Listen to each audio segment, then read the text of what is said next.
ጓዛቸውን ሊያዩ ሲመለሱ ሻንጣቸው የለም ዕቃቸው።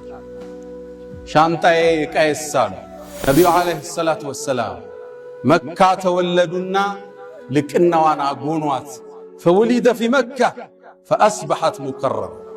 ወደ መዲናም ተሰደዱና አበራች።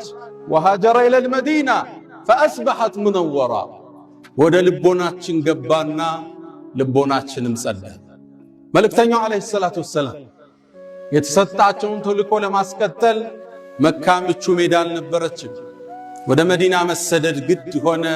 ቤተሰብ ዘመድ ቀየን ጥሎ መሰደድ ፈታኝ ስደት ነበር። ወደ መካም ዙረው አንቺ መካ ወይ እኔ ዘንድ አላህ ዘንድ የተወደድሽ ከተማ ነሽ፣ ባያስወጡ ይኑሩ አልወጣም ብለው በዝነት ተለየው። መዲና መግባታቸውን የየትሪብ ሰዎች ይጠብቁ ነበር። ጠዋት ይወጣሉ፣ ፀሐይዋ ከፍ እስክትል። ፀሐዩ ሲበረታ ወደ ቤት ይመለሳል። በአንድ የተከበረ ቀን፣ በአንድ የተላቀ ቀን ነቢዩ ዓለይሂ ሰላቱ ወሰላም ከባልደረባቸው አቡበክር ጋር ሆነው ወደ መዲና ብቅ አሉ። መዲና ዳግም አበራች። ጠለዐ አልበድሩ ዓለይና ሚን ሰኒያት አልወዳዕ። ነቢዩም መዲና ሲገቡ ሁሉም የአንሷር ጎሳ፣ ሁሉም የመዲና ኗሪ እሳቸውን በማስተናገድ የሚገኘውን ልቅና ለማግኘት ሁሉ ጓጉቷል። ግመላቸው እየሄደች ነው። አንዱ የተከበረ የአንሷር ቤተሰብ ይመጣና የአላህ መልእክተኛ እኛ ዘንድ ጥሩ ጥበቃ አለ፣ ጥሩ ዝግጅት አለ፣ ጥሩ እንክብካቤ አለ፣ እናስተናግድ ይላቸዋል።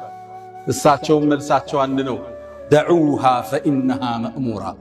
ግመሏን ተዋት፣ አላህ ያዘዘበት ቦታ ነው የምትበርከው ይላል። ሌሎች ይመጣሉ፣ ያ ረሱለላህ ኢለል ዑዳ ኢለል ዓታድ፣ እባክህን ወደ ተከበረ ጥበቃ እኛ ቤት ና ይሏቸዋል። ነቢዩም መልሳቸው አንድ ነው፣ ተዋት እሷ ታዛለችን።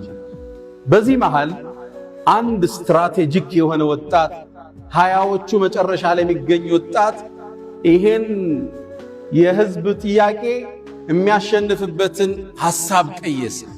የመልእክተኛውን ዓለይሂ ሰላቱ ወሰላም ጓዛቸውን ሻንጣቸውን ሰበሰበና ቤቱ ወስዶ አስቀመጠ።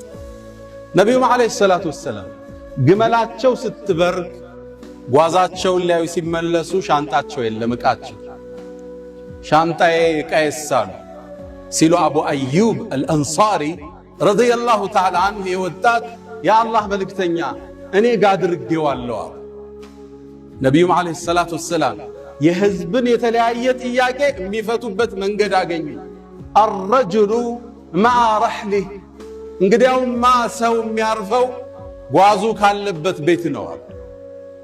አቡ አዩብ አልአንሳሪ አላህ ውስጡን ጉጉቱን ስላወቀ ዕጣውን ሰጠ። ነቢዩም ወደ እሱ ቤት አቀኑ። የመዲና ሰው ሁሉ በሱ ቀና። እሳቸውን የማስተናገድን ልቅና አላህ ወፈቀው።